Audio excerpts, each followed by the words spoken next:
capabilities. Latifa, it is an honor for us to have you join this conversation.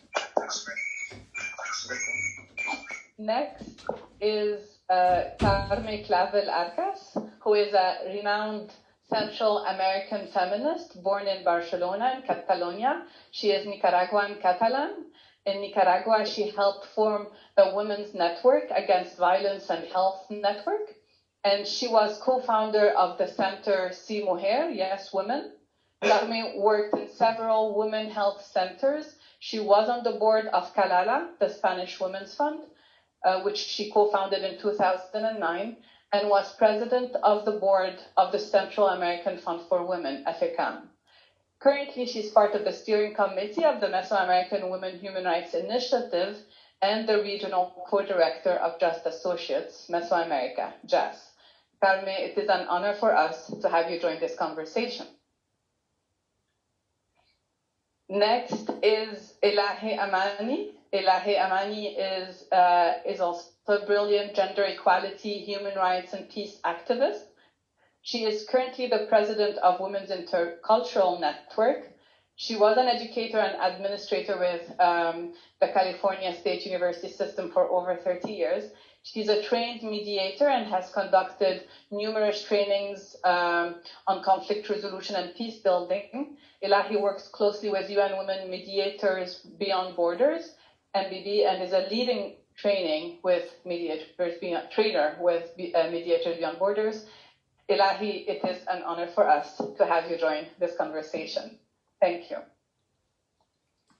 And last but absolutely never least is Marge Groh-Eppard. Marge Groh-Eppard is joining us from the Missing and Murdered Indigenous Women and People of California. Presentation to you and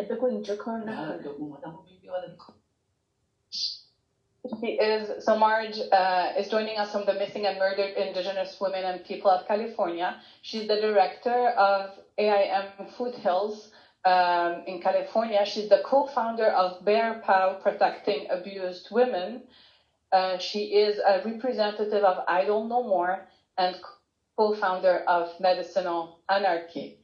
Marge, it is an honor for us to have you join this conversation. Thank you. So now that we are through with our initial round of introductions, we will start by inviting each of our brilliant and esteemed panelists to speak for 8 minutes to start us off by sharing briefly, as I said, a little bit of information around the context of organizing against the context first of sexual and gender-based violence patterns that they are observing and experiencing in their in where they work, followed by strategies that are used in order to address the situations that they face before going into an in-depth case study. And we will start with Elahi. Elahi, the floor is yours.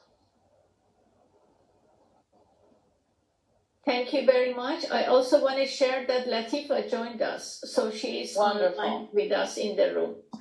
So greeting everyone from wherever you are joining us. We all know that the incidence of gender-based violence has increased worldwide since lockdown and the shadow pandemic impacted the human rights to safety and life of many women and girls globally. On all the forms of gender-based violence in public and private spheres, in my short presentation, I'm focusing on honor killing, as the number of incidents of honor killings not only raised during pandemic in Iran, but also the elevated cases sparked collective action of Iranian feminists and human rights advocates in Iran. So what is honor killing? And honor killing, or sometimes they call it shame killing, is the murder of a member of a family because the victim has brought shame, dishonor, and disgrace upon the family. Typical reasons include adultery, refusing to enter an arranged or forced marriages, losing virginity before marriages, having a boyfriend, being in a relationship, or having association with social groups outside the family that's strongly disapproved by one's family, and engaging in a non-heterosexual relationship, or in another role, being a member of LGBTQ community. So the so-called honor code is part of a larger patriarchal social system, and the social construction of honor as a value system, norm, or tradition is the main justification for it. Honor killing are disproportionately impact women, and is a deadly form of violence against women.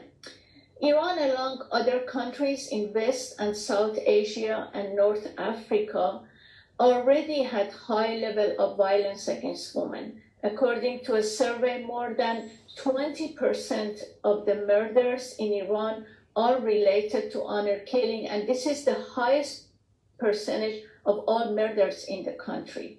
The incidence of honor killing happened more in border cities and provinces such as Balochistan, which is border with Pakistan, Khuzestan, right at the Persian Gulf, and Kurdistan, the border with Iraq, and East Azerbaijan provinces.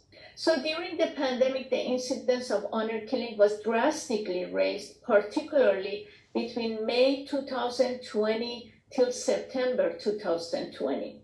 The justice system of some countries in those countries, West Asia, South Asia, and North Africa, whether by explicit provisions or by lack of enforcement of existing laws, either do not prosecute or dispense reduced penalties for killing committed in the name of family honor.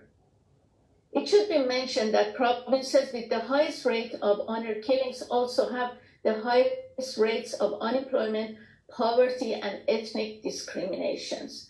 Due to the sensitivity to the issue of family dignity, a great portion of these murders are not reported to the legal authorities or prosecuted.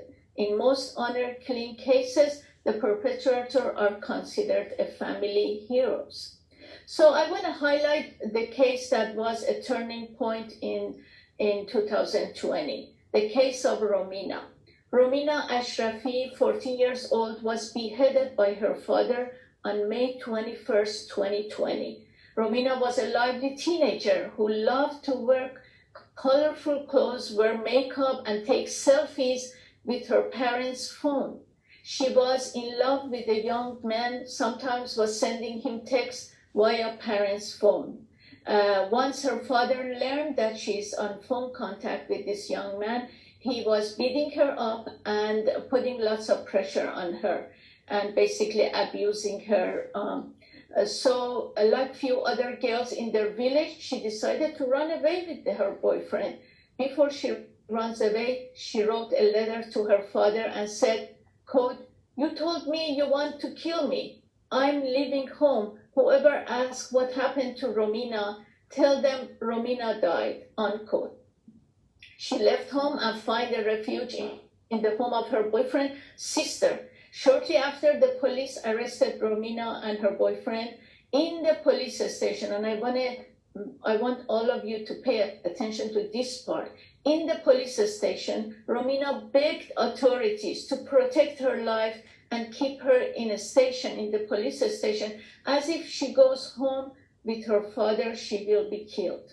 Romina was sent home eventually with her father, and 24 hours later, her father, Mr. Ashrafi, a 37-year-old farmer, marched into the bedroom where Romina was sleeping and decapitated her. According to the Islamic Penal Code, Romina's father did not face the common punishment of retribution, or as in Arabic and Farsi they say qasas, which is regularly handed down for those convicted of murder. Article 301 of the Iranian Islamic Penal Code, punishment law, the father or paternal grandfather who killed their own children are not punished because, quote, they own their children's blood. Romina's case in a small village in northern Iran hit the collective nerve of Iranian people. While in most honor killing, the incident don't even get any media coverage, the Romina's case set off a nationwide debate over the right of women and children and the failure of the country's social, religious, and legal systems to protect them. Women's group, feminists, and human rights activists embarked on campaigns. It was in June 2020 the campaign to stop honor killings in Iran was launched. The campaign brought together hundreds of women activists, feminists, and human rights advocates and NGOs inside Iran and in diaspora together to document the cases of honor killing, raising awareness, and hold the Islamic Republic of Iran accountable for not protecting the safety of women and girls. The campaign today is moving forward stronger than ever and has engaged activists on the ground in many cities inside Iran. The campaign Stop Honor Killing in Iran, in a letter urged the Special Rapporteur on Human Rights in Iran, demanded replacement of all discriminatory laws against women and laws based on full equality regardless of gender, safe houses for women across the country, and ratification of Convention on Elimination of All Forms of Discrimination Against Women, CEDAW, and the Convention on the Rights of Child that Iran has not signed. Another campaign started to engage men in standing against all violence and killing in the name of honor. Men Against Honor-Related Violence Network was also formed in June 2020 with collective efforts of Iranian and Afghan activists and scholars. Iranian and Afghani people both speak Persian. The campaign was organized with a feminist approach in response to honor killing. The campaign expanded on literature in Farsi about honor violence. We can only make change possible by collective actions, and in the inspiring words of Arundhati Roy, quote, another world is not only possible, she is on her way. On a quiet day, I can hear her breathing. Thank you very much. Thank you so much, Elahe. What powerful examples of mobilizations you have shared, stemming from many horrific stories of lives being unjustly taken away. Thank you. Next, we will turn to Latifa Ahmadi. Could you please share with us again, briefly, your context of organizing, some of the key strategies that you have relied on, and then taking us with you into better understanding the how and what of your work through a case study. Thank you. Thank you so much, dear Zahra Jan. Happy to be in this group, wonderful women. Thank you so much. I'm sorry for being so late. There was some internet problem. There, I just want to go to the point. And as you know, that Afghanistan has been one of the worst countries for women since decades. Women human rights defenders face a lot of challenges and difficulties during their activities. They are threatening to date their children kidnapped, and women are under oppression in different ways. I, as a woman activist, face a lot of challenges and problems in the community by warlords, by Islamic fundamentalists. For example, several times I have been threatened through my colleagues not to continue my activities, not to educate women. In having a suitable center for women, I face a lot of difficulties because no one was ready to rent a house because they were told by the religious groups not to do that. Women coming to the center also face a lot of difficulties such as street harassment, etc. I, as a woman activist, could not continue my activity in my own country. I just left the country few months ago, and I live in another neighboring country where I'm suffering from several ways. I can say that despite of some positive changes that we can see in last 20 years, but violence against women still exists in Afghanistan. Almost 90% of Afghan women have experienced at least one form of physical, sexual, psychological violence in their lifetime. In 2020, we had more than 3,777 cases of violence which have been reported formally. This includes the psychological, physical, economical, and verbal violence. Although we can say that there is a decrease in the range of violence, but it doesn't mean that the rate of violence has decreased. Rather, it is because of insecurity and lockdown. Women and girls were not able to report their cases. Most cases in 2020, also with the period of COVID-19, were physical and economical violence, such as beating, cutting of body parts, forced work, murder, honor killing, self-immolation, poisoning, and escaping.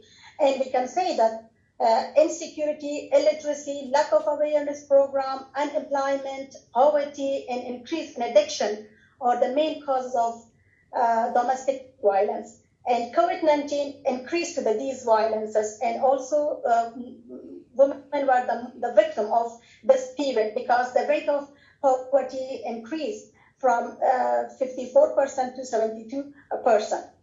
Women, human rights, and those women who face challenges, they do not have any space to go and to follow their cases formally. Regarding the justice system, we can say, unfortunately, women face difficulties while following their cases. The reality is that too many women and girls still fail to see their justice for the violence they have faced, and they are not willing to go and put their complaint and to put their reports because they feel that the justice system does not offer a realistic path to escape. The last action that I want to say is about the action that was forwarded by Ministry of Education, and this action, they say that girls under 12 age cannot sing in a public event, and this increased the anger of civil society, women activists, and a lot of feedback go to that. So I can say that women are suffering in one and another way, and in every corner of the world. We know that women suffer in one country affects the women in other parts of the world. So we women should get together, should have international advocacy and solidarity with each other, and we should build a tree from all seeds around the world. I think we know we have women activists in each corner of the world, and they are trying to work and to defend and empower women. They face challenges and obstacles. At the end, they could not see a reliable impact. In my opinion, women around the world must make a simple and united organization that should be represent women of all the world, and we should have registered this organization formally with UN, and there should be a formal website for it, and there should be articles relating to women empowerment should be translated in different languages and should be put online for all women that they could use in their own country. The organization should have a specific saving account in which every member could contribute in that, and that money should be used for women action in different countries to follow the policy and strategies. I'm sure that if we invest in women have the power to shine in different fields and could have wonderful impacts in field of politics, culture, economy. I have practical example. I can say that we can invest in women. Once we wanted to inform the women of the community to join the center, but the women were not ready to come to the center. After visiting few times to their houses, we were able to attract the attention of the women to the courses. So they joined the center, and in the beginning, while they were coming to the center, they just wear burqa and they were under stress. They were not able to talk a word face to face. But with the passage of some time, with the passage of the end of the session, these women were those who moderate the function. They were able to do speeches. They were able to play theater. So it shows that women can do every work honestly and effectively, we can see positive changes in the lives of the women. Another example, very short, I can say that once I come to know that the number of women decrease in the coming to the center. When I find out why the women are not coming to the center, I find that because mullah, the religious person and the community, ask the men of the community not to allow your woman to go to the center because they teach the woman infidels. They want to convert your woman from Islam to Christianity like this. My colleague, who was just middle-aged woman, she took all the books that we were teaching in the center, includes the books were like human rights, women's rights, foundation of violence, about health issues. These are the subjects that were taught in the station. When she showed the mullah in front of all people, just apologized and said that I was told by the commander, the warlord commander of the community to do this. The next day, I was the witness of that woman, the wife of the mullah, his daughter, his four daughter-in-law, they came to the center. And these family of mullah were the active member of that center at the end of the program. This shows that even we can change the mind of the mullah as well. Thank you so much. Thank you so much, Latifa, for sharing powerful examples of what can happen when we come together and put our minds together. Thank you, dear. Thank you. Next, I would like to welcome Marge Grow-Eppert. Marge, you have the floor. Michikshis Kuchi Haima. That means greetings, good day in my Miwok language. I'm one of the women spiritual leaders of the Miwok Nation here in California. That's why you see these tattoos. We call them 111s. My spiritual name is Sister Who Walks with Bears. My colonized name is Marge Grow-Eppert. Many call me just either Auntie or Sister. So I am president of Missing Murdered Indigenous Women and People of California. There is a huge genocide going on all over Turtle Island, and we say it started since 1492 when Columbus overcame the Americas and invaded the territory of the indigenous people. And that's when the first exploitation and rapes and molestations of our young ones started. And so that being brought to the attention of everybody, we call it his story, all of those his story books and education we were taught in schools is false. They made it look like the Native American people were the savages and that we were the scalp hunters. And that is absolutely not true. When the Europeans invaded here, that's when the scalping started because they were paid 50 cents to $1 for every Native American scalp that they brought in. They also were paid for women's breasts, so they cut the women's breasts off and the men's privates and made bags to carry gunpowder or whatever in. So the rape of our Mother Earth is very sacred to us, and it's a female, the mother.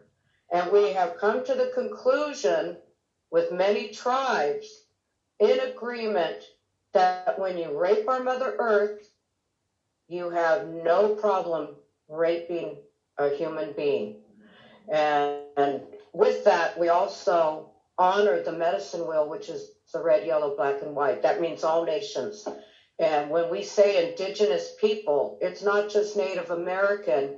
You're indigenous from somewhere, whether it's Ireland or Germany. We do not leave any nation out. We recognize them all because exploitation, rape, murder is not just for one specific gender or nationality. Just like cancer will attack anybody. It does not look at race, creed, or color. So we have a huge genocide going on, and we're trying to make stricter laws for these repeat offenders that are going to prison or just jail. They get a slap on the wrist, and then they're deemed okay, you're viable to go back out into the community, and they rape and murder again. We have incidences here continuously in California. Now, we do not just represent California people, because a lot of times different nations move to California. They could be the Lakota Sioux, they could be Navajo, Apache, but living on my homeland of California, we take responsibility for what's happening to those people. Now, AIM, which is the AIM, stands for American Indian Movement of the Foothills, Central California. That's a huge region that I represent. Our chapter just became sanctioned not even a month ago with the Grand Governing Council, which is a huge accomplishment for a Native American woman to be a director in the American Indian Movement. And so we have combined also with the Missing Murdered Indigenous Women and People of California. That just makes us stronger in bringing this awareness to the lawmakers, the senators, all the way to the presidency of the White House. It's happening all over, and we're so discouraged and disgusted that this is allowed to continuously keep happening. And you think we would have learned since 1492 how to rectify all this, but it's just gotten even more out of control and out of hand. So with these, we're trying to become more visible. We do actions at the state capitol in Sacramento, which goes all the way to Washington, D.C. Every state has a state capitol. So we hit that with red dresses, we do dances, we do songs. We have a red healing lodge that many think is a teepee with handprints of all the missing and murdered that have happened around here. So they dip their hand in paint and they put it on this, and they put that name of that missing or murdered person and the date that this happened. Now me, the reason I got into missing and murdered Indigenous women, I don't know who's talking. Am I interrupting somebody? I apologize. Was somebody asking a question? Oh, I thought somebody said my name. And so with that, I kind of lost my train of thought. Does anybody know what I was just saying? The name of the murdered women. Thank you. I had a senior moment. Yes, I'm in menopause. I'll straight up be truthful. Like my friend says, the menopause train has left the tracks. It happens. So with this missing and murdered Indigenous women, we had to include and people, because a lot of people had brought to our attention that their fathers, their brothers, their sons, their male cousins were either murdered or missing. So that's why you'll see women and people. It's also the transgender and the two-spirit that is included in that, and we're starting to branch off for another healing lodge for them. And suicide. We're having an influx of suicide due to the embarrassment of either being raped or molested. And so we're trying to start this healing for them too, that will not cause them to commit suicide, to bring them into safe spaces. I have counseling sessions and talking circles for everybody, and the stories are horrific. So I was one of the ones, that's where I was going. I was left for dead by my abuser. I'll straight up say it. He stabbed me, and we were in the car, and he had a Phillips screwdriver, and I still carry those scars of a Phillips screwdriver. So he kept stabbing me in my legs, and when I put my hands down to block, he'd go for my eyes. And he kept saying, if you live through this, you're going to have to crawl somewhere, but you're not going to see where you're at. You're just going to be out here in the open. And as he turned the corner, I jumped out and ran to a house. Now I was all bloody, and it kind of freaked the little kids out. But I was getting to my safety because I knew for a fact this man was going to kill me. And I escaped. And then, luckily, many of us don't. We don't get out of the situation. But it goes back even further than that. I am one of the ones who they say have PTSD of the womb. My biological father, when he found out my biological mother was pregnant with me, he tried to kill her by continuously kicking her in the stomach. And then when he thought she was dead, we live on a mountain or a reservation. He went down the mountain to my grandparents' house and said, "You better go check on your daughter because I had to kill her to kill the bastard she's carrying." So I can't handle a lot of men yelling and everything. I go into the shakes and everything, and it's because of that. It's proven that we hear things when we're in the womb. You could hear music and grow up loving Beethoven or country music. So mine is loud men's voices can trigger me a lot of times. I've worked through a lot to get through that, and I help others who are young and have witnessed things like that, their mothers being murdered or beaten. So I have a first cousin who's been missing since 1980, and we're still looking for her. We constantly are having to look for her missing or murdered. And if they are murdered, we have to bring them home. We do a ceremony before we put them in the ground, and we honor them and their time that was here. It's hard work to do this. I won't lie to you. We cry. I get emotional. We cry with the families because they're looking for closure, but when their loved one does come home, there really isn't closure because that murderer is still out on the street, still committing these crimes. And so we're trying to make these stiffer laws. It's hard counseling the young ones who have been going through this.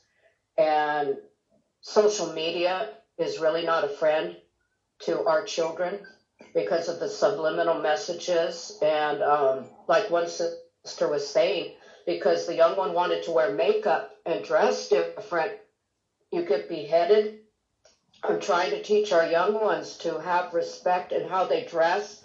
We wear the long skirts and ceremony and everything, and to get off that social media. The first thing I want to do is they want to act like a Kardashian and dress provocatively, and we're pulling them back in and teaching them our puberty ceremonies and how to be comfortable with who you are. And I counsel a lot of the two spirits and the transgender also.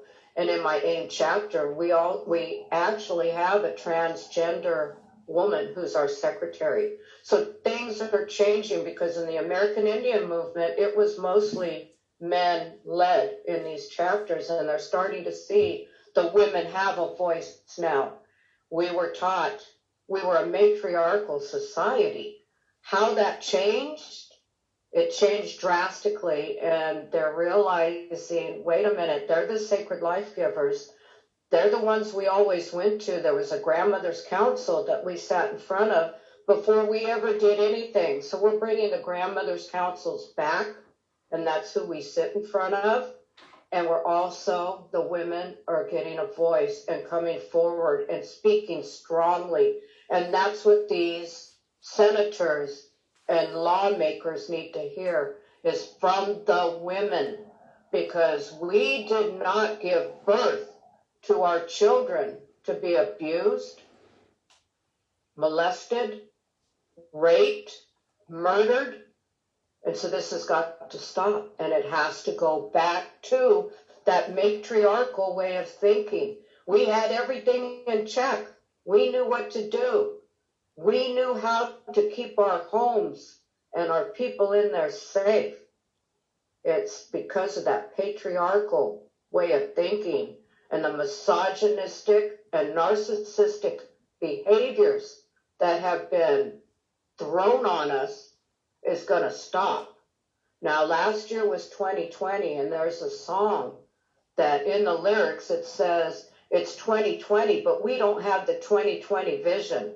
And the women said, we've got that 2020 vision. It's those men that aren't listening to us. And they need to step down from their positions, especially those high-paying positions where they just sit there and collect the money and they don't care about the human beings.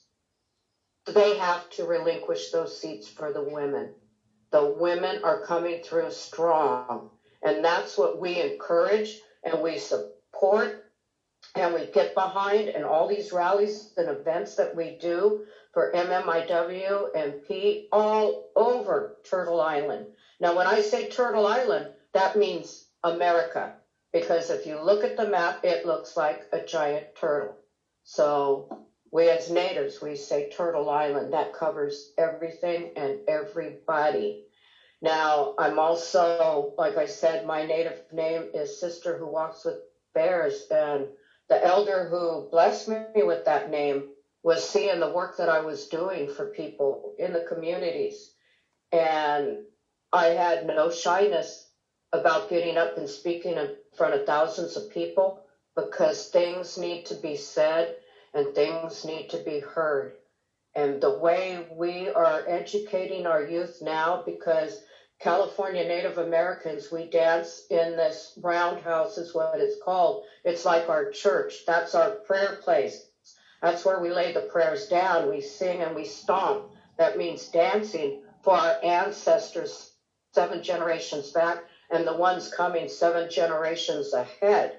So what we're educating our children is, we want you to be comfortable speaking in the White House and dancing in the roundhouse. We're empowering our youth so they empower their next 7 generations. We're reclaiming our power. We're taking our rightful places as women, and we're showing our young ones, the young girls, it's okay to have a voice.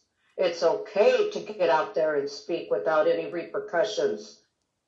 It's okay for the young boys to see a powerful woman and not grow up thinking to tell her, you need to sit down and be quiet and sit in the back of the room, because that's how my biological father was. He was women are seen and not heard.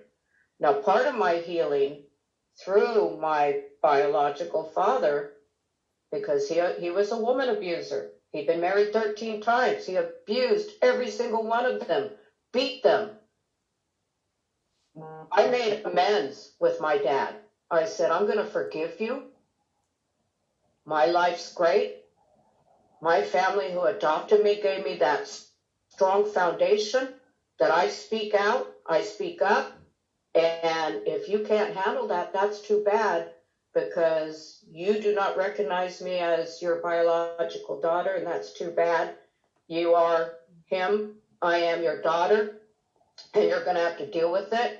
And we agreed for that healing, and he just crossed over. He just died, and he was still an angry man. But I can't hold that. I have to keep going for my people and to help to educate them. What is happening to us happened. We have to say our loved ones' names that are missing or have been murdered. We will not forget them, because that's what the colonial mind thinking is about. They want to destroy us and take us out, especially the ones who have a voice. They don't want us having a voice. Well, that's too bad. And like I tell the men here, if you murder me, I'm one person. But for every one of us you murdered, there's 1,000 coming in. Remember that. We will haunt you until you go crazy. We're not putting up with this anymore. And now we have one who's getting out on parole next month, just in a few weeks. We're hitting that courthouse at his parole hearing. And we are going to be drumming and singing and chanting and getting into those parole boards' heads. That man is not allowed out in society, because this is the second woman he is murdered. And we're not going to lose anymore. We're taking our power back. And I don't know if you understand what that means, but for a Native American woman, our power has been taken so much over the generations that it's taking a different turn. We call it a polarity, that balance, that shift, and we're coming in strong. Now with Bear Paw, that stands for Protecting Abused Women. I rescue pit bulls about to be euthanized or other dogs. I look at their potential when I go to these places that they're about to be euthanized, and I bring them home and I train them to be a companion dog for a woman who is escaping a violent environment, who's in a women's safe house, a shelter, and she gets to pick her companion, because a lot of them, they're scared to go to the mailbox, shopping, out to dinner with their friends. They are totally immobilized in their home with their companion dog.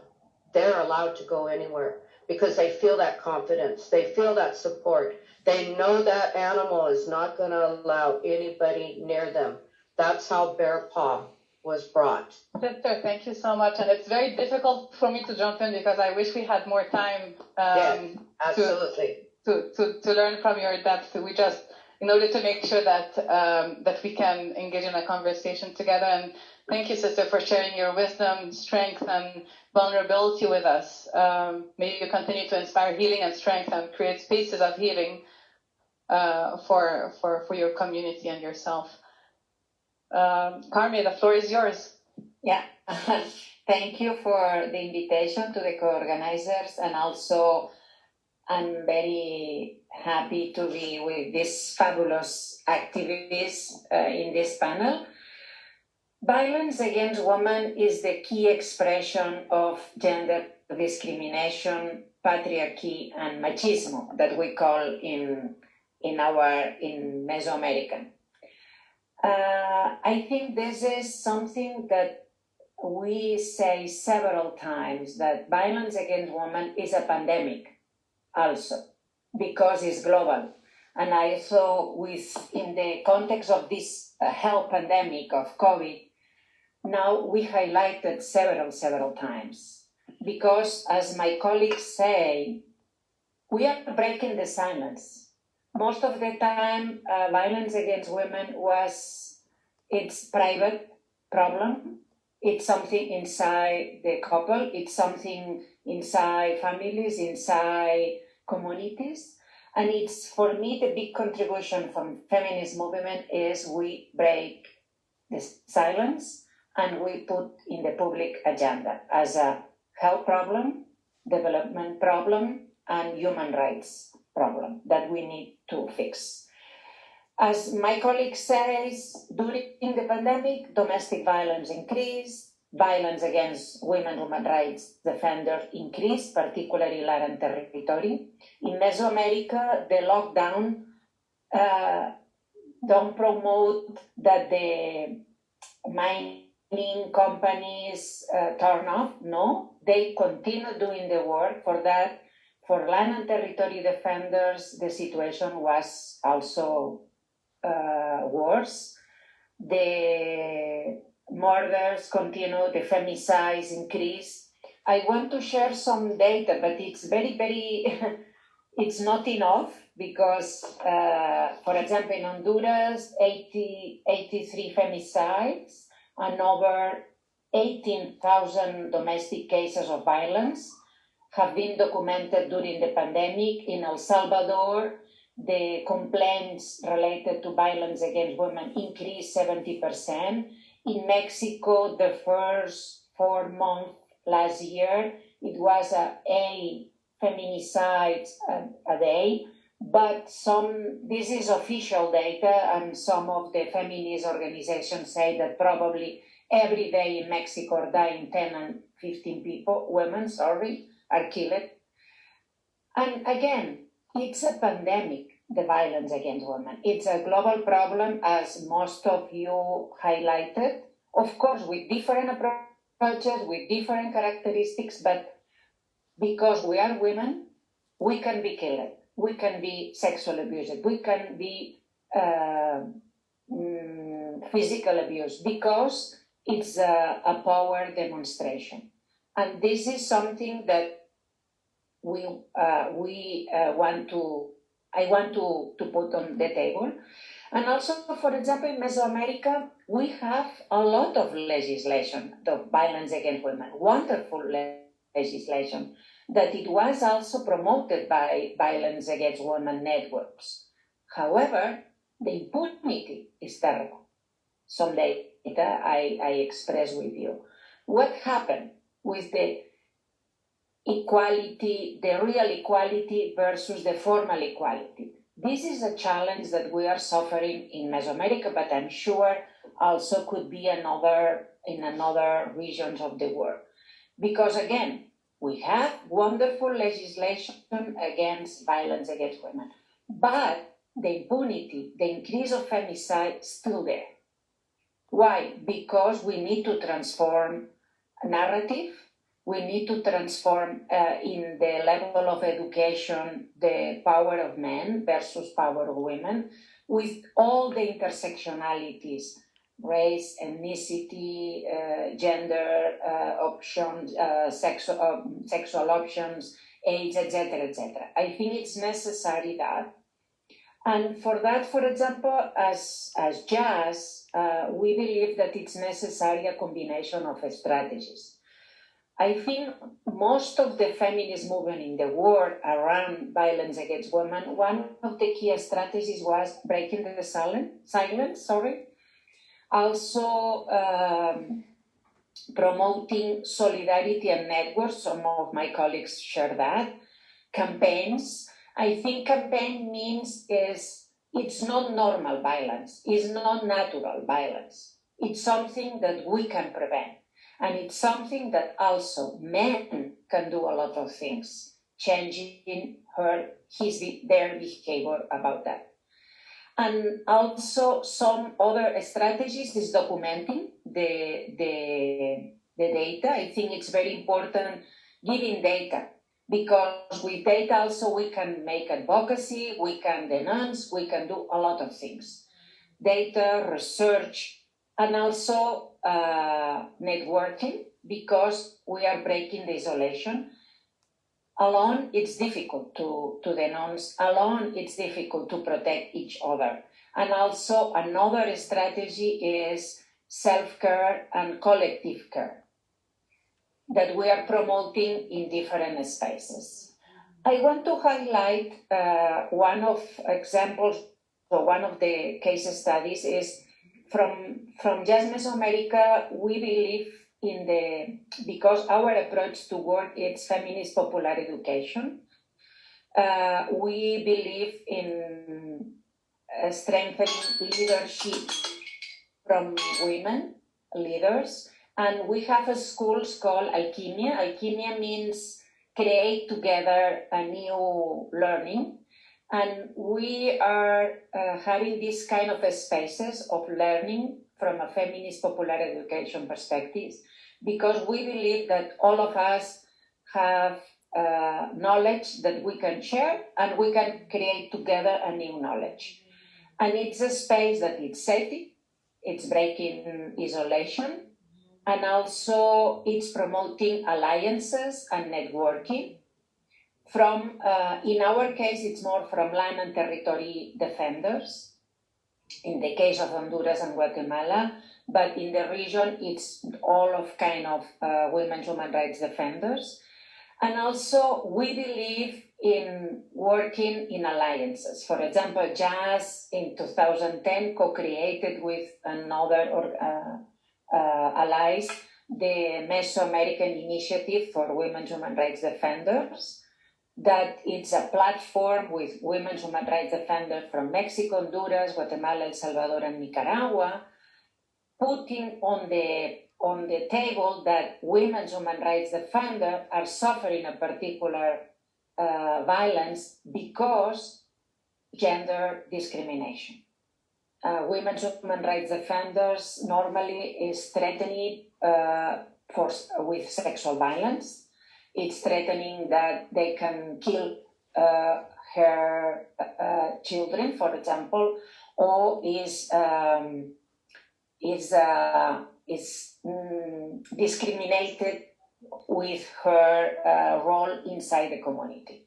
For that, we believe leadership strengthening through schools, breaking the isolation, promoting alliances and networking is a key strategy, and we have some kind of results. And as I explained before, combining different kind of strategy is necessary. Sometimes we are doing international advocacy, sometimes we are doing documenting, knowledge generation, and we can share a lot of that.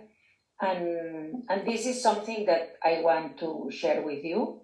I know that now it's time to move to another colleague, and thank you, and I hope we will have more time to share together.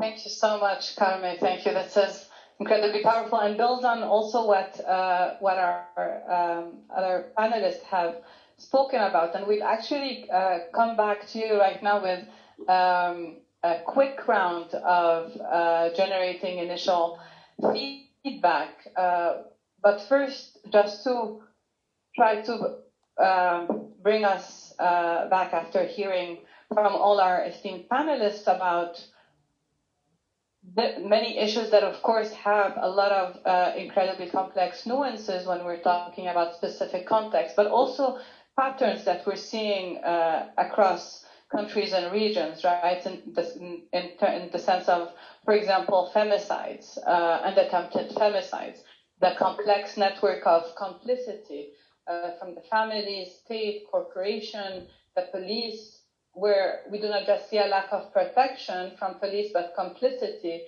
in murders, such as the case of Romina, for example, that Elahi shared. We heard about the difficulty of really asserting sovereignty over our bodies, over our voices, our lives, and really this sovereignty is being denied as shared by everyone, by Sister, by Karmi, Latifa, Elahi.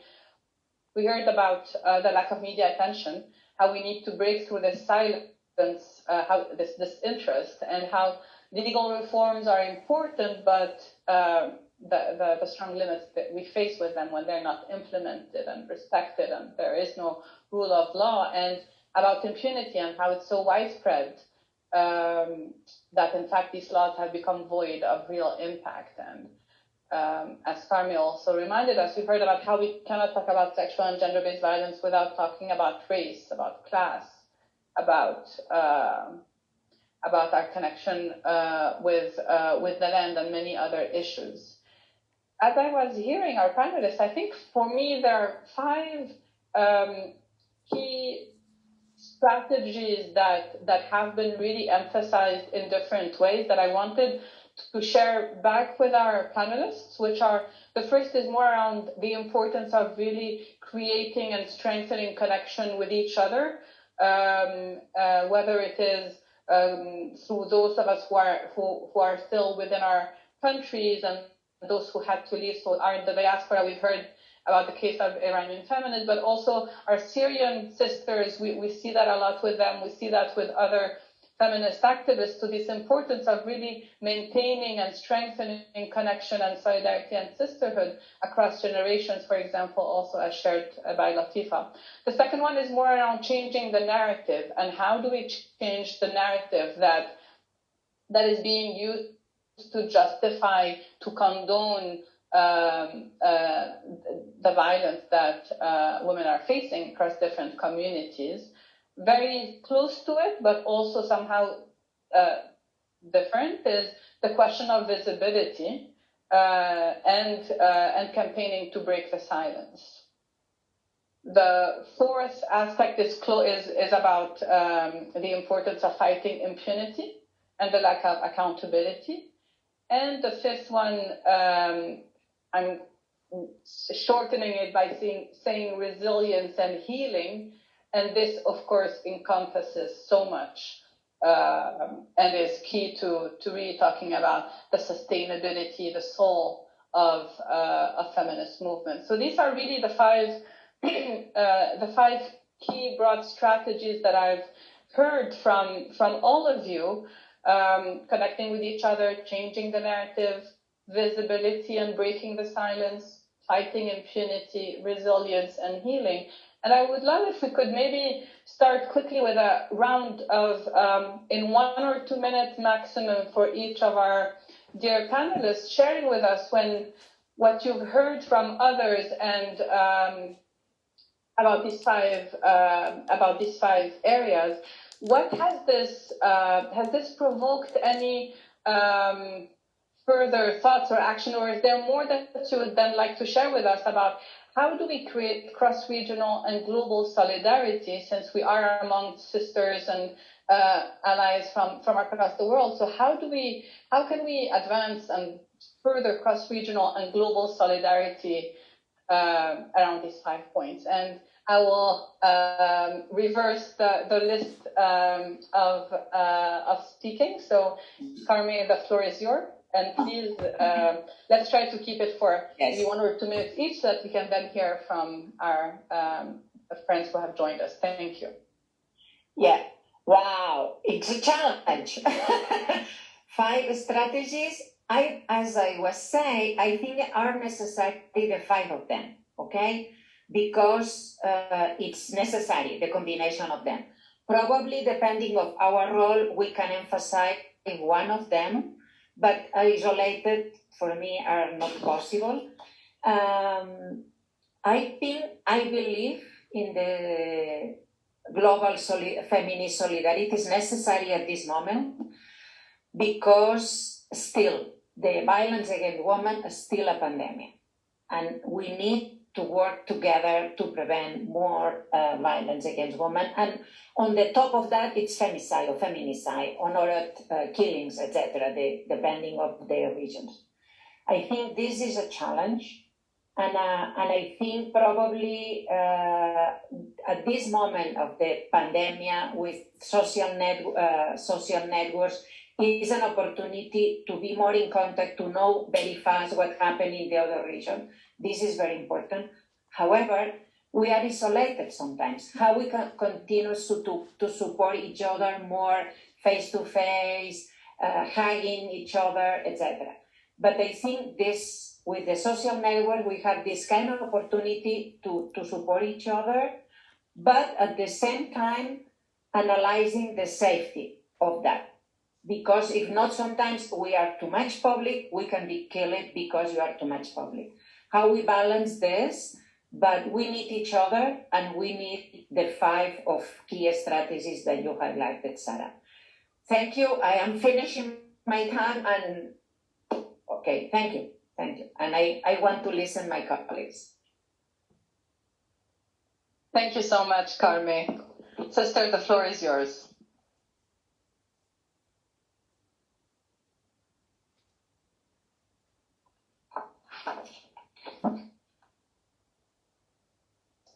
Sorry. Yes, you were muted. Thank you. Sarah, when it's my time, just do this. I'll be watching it that I'm close. So the way I look at it here is, when you create spaces like this for sisters to come together and to strategize and to stand in solidarity and to give feedback and ideas and support, it is so important. This is very special for me to be here. I feel so out of place because I've never been in a panel from women, strong women from all over Turtle Island. So this is inspiring to me to talk to others. And I don't know if you are familiar with YouTube, but there is a song and a dance that started in Peru and Brazil and all of those And the Rapist Is You. And it's about femicide and the genocide. And we did it at the state capitol, and they filmed it. It was absolutely strong. All the women from all over getting up there and doing this whole thing. And I encourage every country to do that too, in their language. Absolutely. That's so powerful to say this in your own language. And I don't know if it's called it's femicide or the rapist is you, but I strongly encourage you to learn those words. It's strengthening, and to keep doing panels and spaces like this for all the sisters to just become stronger. Oh. Thank you. Thank you, sister. Latifa, the floor is yours. Yes, dear. Thank you so much. I'm so happy to be among all these marvelous women, and it was a chance for me to join and hear from them. I think we have shared the same issue in several ways. For example, in Afghanistan, they are suffering in one way, and California or another country, they are facing the same problem. And whatever you have highlighted about the 5 strategy, I think these 3 are very important. These 5 are important, and we should focus on these, and we cannot isolate one from another. But my view is that as I said before, that women are struggling, women are trying to improve the women condition. But we should think that what we are saying, we should do it in practical. We should have a practical strategy of what I'm saying. For example, one point is that each year, at least each year, we women, in order to be heard, our voice to be heard by the authorities, we should gather in one famous place, for example, like UN office or like Vatican, but whatever it is. But at least once a year, women from around the world, from the women activists, women feminists, should gather and should present our issue. Why women are suffering all around the world? Why? This is the point, that we should do it in practical. It will be more effective than what we are saying, that theoretically that we should do this, we should do this. Thank you. Thank you so much, Latifa. Ilahi, the floor is yours. Ilahi, you're muted. Thank you. Thank you very much. I want to echo the voice of other panelists that they shared. And definitely we need all these strategies that you point out, sisterhood across generation, and I want to add to it sisterhood across borders.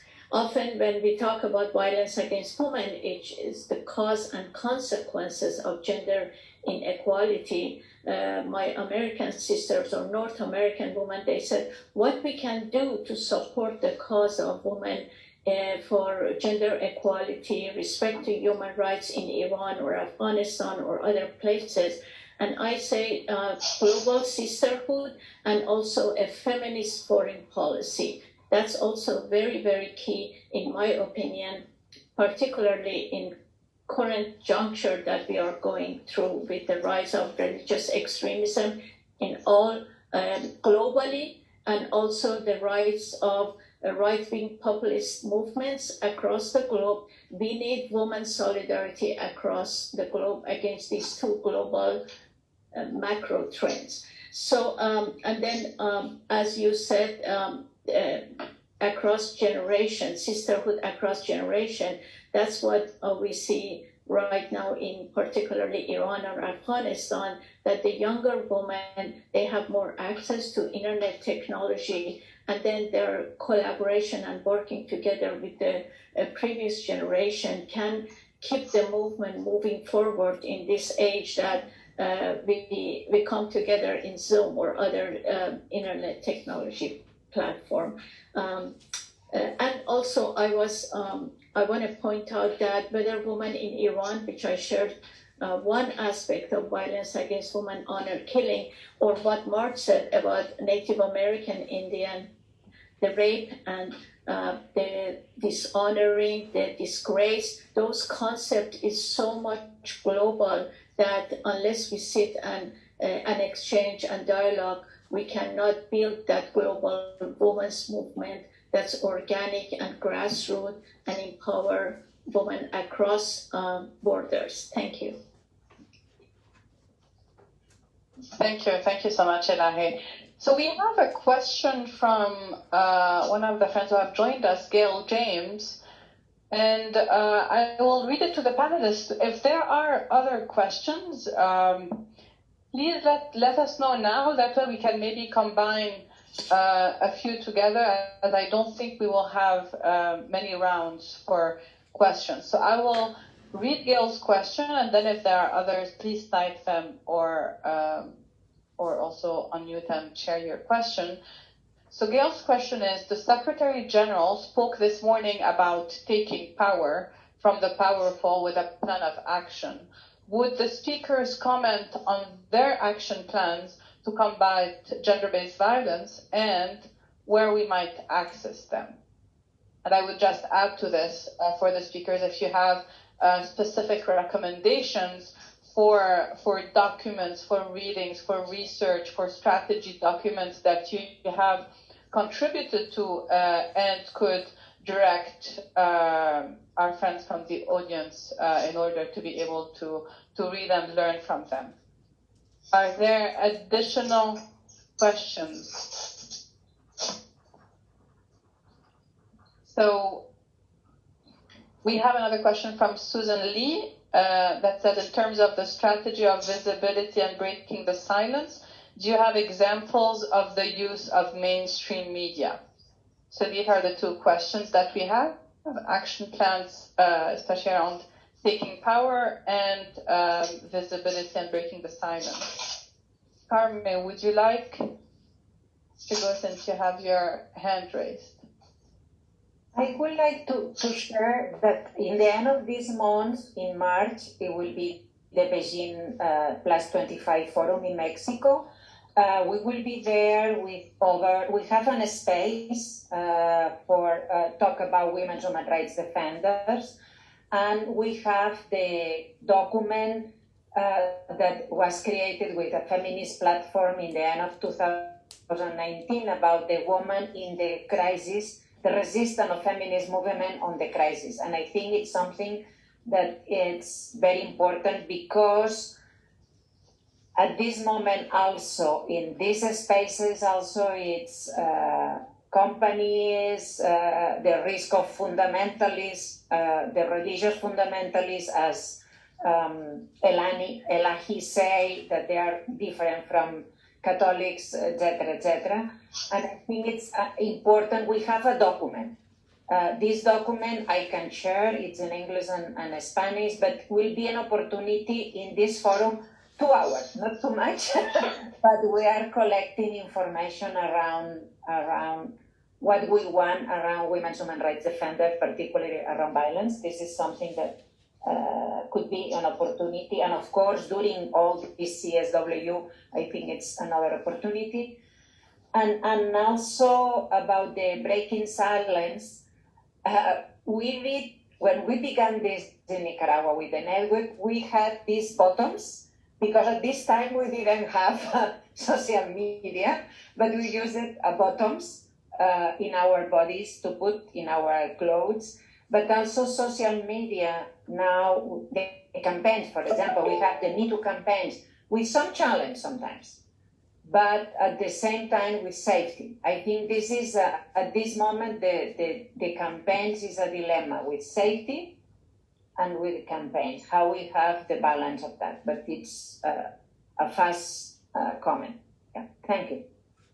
Thank you so much, Carmen, and thank you for bringing up the Generation Equality, the forum in Mexico, which is, as far as I understand, open for registration online from everyone. So you can go online and register to participate in the sessions and to look for the ones where Jazz and other feminist friends will be involved, Gold and Forum as well, and others. I believe that Elahi, you have your hands raised as well. Please go ahead. Yeah, I was just going to mention that in terms of the question that was asked about addressing these issues or bringing these issues to the attention of mainstream media. I have to say, as someone very active on this issue, we face many, many barriers. The mainstream media likes to sensationalize the issues of women, particularly, specifically in the case of Iran and Afghanistan, which both countries are making headlines for different reasons. So the concept of the voice of women's movement, the voice of independent women's movement for gender equality, for violence against, combating violence against women, is kind of not being heard in the duality of you either with us or against us. Like in the case of Iran, if you see that the voices are usually ignore the voice of women's movement, and they say you're either with US against Iran or you're standing with Iran against US foreign policy. So we need to raise the voice of women's movement, which may not be with this duality. And that's why with the effort for the first time, after 42 years of establishment of Iranian Islamic Republic of Iran, 24 Iranian women's group and organization across globe, from Australia to different cities in US, to different cities in Germany and France, we came together and collectively formed an international Women's March event, a conference for 4 hours. Because unless we stick together and stand together, our voices cannot be heard in the duality of these, you're either with us or against us. And that's why it's important to have a US feminist foreign policy and give a space to women's movement to bring their voices to the mainstream media, to gain the support of North American women's movement standing in solidarity with the women's movement in Iran or Afghanistan or Latin America. Thank you, Ilahi. Latifa and Sister Marge, any last feedback, last insights from the questions that were raised? Yes, I would like to say, with the social media, if you're able to access that, we do workshops that we create huge banners. Some of them are 12 foot wide and some are 12 foot long, and posters of your missing and murdered, because out of sight, out of mind is how that misogynistic behavior is. If I don't see it, I don't have to deal with it. We'll put it up in their face. Get on social media. Be that squeaky wheel that gets the oil. That's what I teach here, is keep talking. Words, speak thousands of volumes to people who might not have time to listen to it, but they'll see a sign and they'll read it. Put those posters up. Thank you so much, Mark. Latifa, any last thoughts?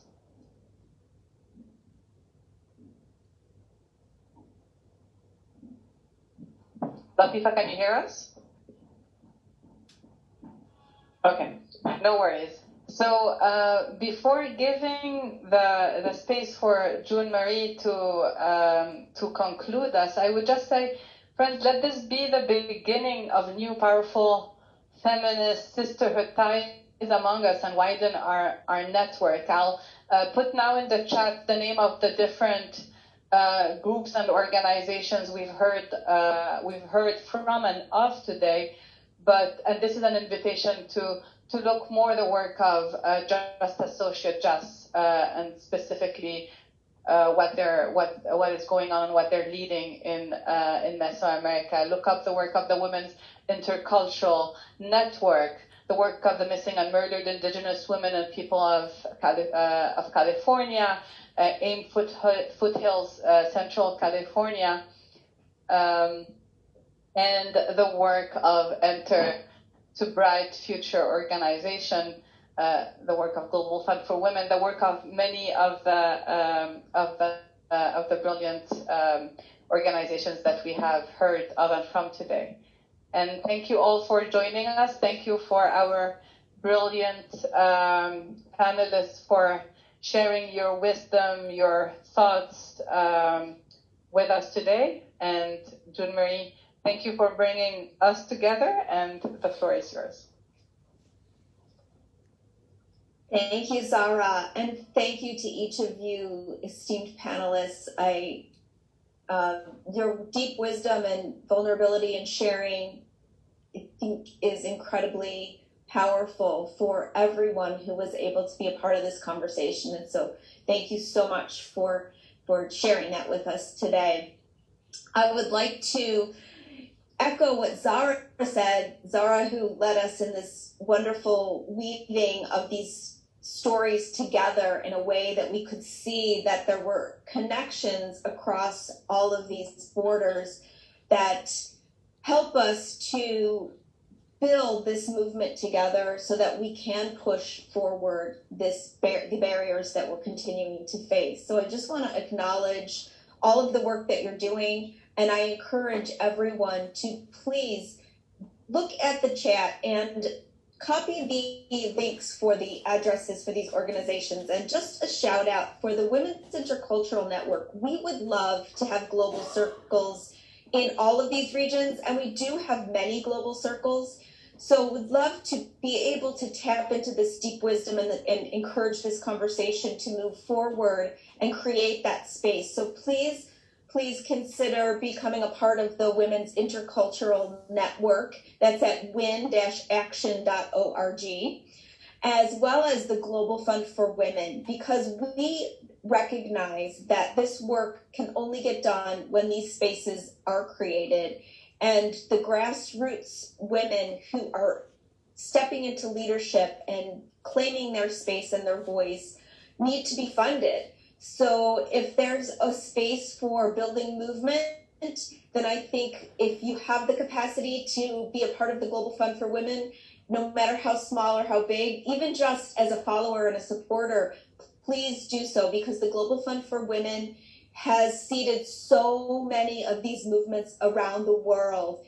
And I just can't thank them enough, because it's been really an honor for me to be a part of their journey for like the last 15 years. So thanks to the Global Fund. And one last point I would like to make, I see Susan Lee here. Susan Lee, she's the president of our U.S. Women's Caucus at the UN. And we really need advocates to be a part of that organization, to elevate these issues. We are working to advance a feminist foreign policy agenda in the US, and we all know here at the US that we have not ratified CEDAW. So we need your help, sisters across borders here, to help us get our own act in our own house in order. So please consider that as well. And there are other events happening around CEDAW and with the caucus, so we hope to see you at some of those other events. And thank you again for all your time. Appreciate it. Thank you. Have a wonderful CSW and onwards to equality. Thank you. Thank you. Thank you, June Marie. Thank you all. Thank you, Zahra. Bye. Thank you all.